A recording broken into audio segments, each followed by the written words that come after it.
nabalaleli bentokozo FM.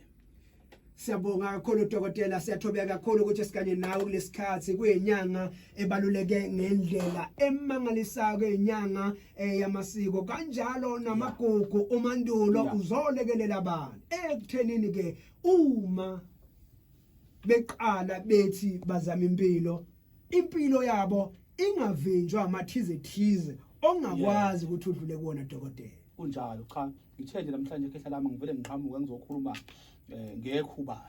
ngekhubalo dokotela. Yes, ngikhuluma ngekhubalo namhlanje kodwa etholisa umuntu umsebenzi. Yes. Njenganomuntu ozothi ngafundela into ethize ngiphethe ngesandla.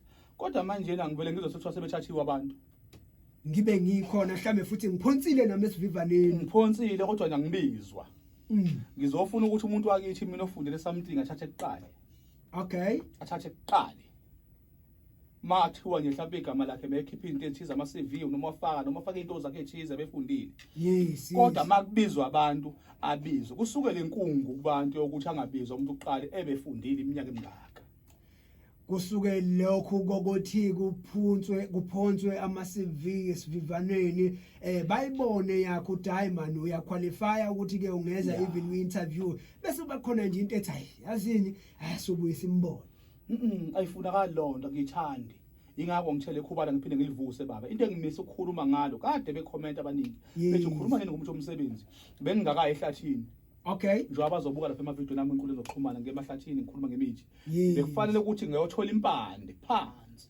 Engiyigaranta phela ukuthi noma kanjalo noma uqhuma ngano noma ugeza ngayo uzothi nje mawukhuluma nomuntu. Phela baba lento ugeze kube muhle lento ukuthi uthole umsebenzi.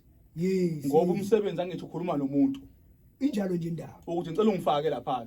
Mawunyanywa yilo muntu olizothola nomsebenzi. Ngeke ngoba uzothatha uyakubuka athi hayi man ngizoze ngize ungijwayela kabi uzozathi ngimfake emsebenzini nje ngoba yini. Yes, kufanele ngoba amathenda. Njengoba ngisho le lakho kwalo lami engilenzayo ngisebenzisa inkukhu. Sebenzisa inkukhu. Yes. Okay. Ithengwa uwena lenkukhu. Okay. Nombila. Phela lo mbila umuthi baba. Yeah. Ukubona ufaka uhlamvu olodwa kumele ikhwebe eningi lapha. Yes. Into eyandisayo. Okay. Ngiphume kancane embileni ngiye lapha sekuthena enkukwini. Yeah. Kodwa uma ufika lapha uthenga lenkukhu wena uthenga ngalombila. Le ngizobe sekutshela ethi wenzeni. Lombila osuke sewushilo ukuthi ke ukuze ukusebenzele nansi imbandela emele uyilandele. Mawusufika lapha uzothenga inkukhu uphethe umbila. Uthi ucela uthenga inkukhu la masuthimela eyami kwenzohamba nayo uzoyibona ukuthi thatha umbila. Mawuphonsa izobanga khona uzothatha kuqala. Mayithatha uthatha wona lo nkukhu nawo kimi. Okay. Ngoba kushuthi yona yekhethelo ngalelo la. Iyona yekhethelo phela ngizothi mase siyinquma nawe sikhiphe lapha siubone lo mbila ngoba ngizokutshela umanga ubhobo simbobo kunezathu indlela bese sikhulume ngayo ukuthi ngifuna uze lenkukhu ozobe uthela umbila ithathe kuqala uthathe lo nkukhu wena. Kodwa abantu abanamathenda nalabantu laba abanefundela into ethize abafuna ukuthi umsebenzi bawuthole kuqala mawuvela. Kushuthi dokotela uthi kumuntu ke ukhona ekhaya ke osezamile ke isikhathi eside ebona ke kungayeki phambili nalowo ozamayo ubona ucha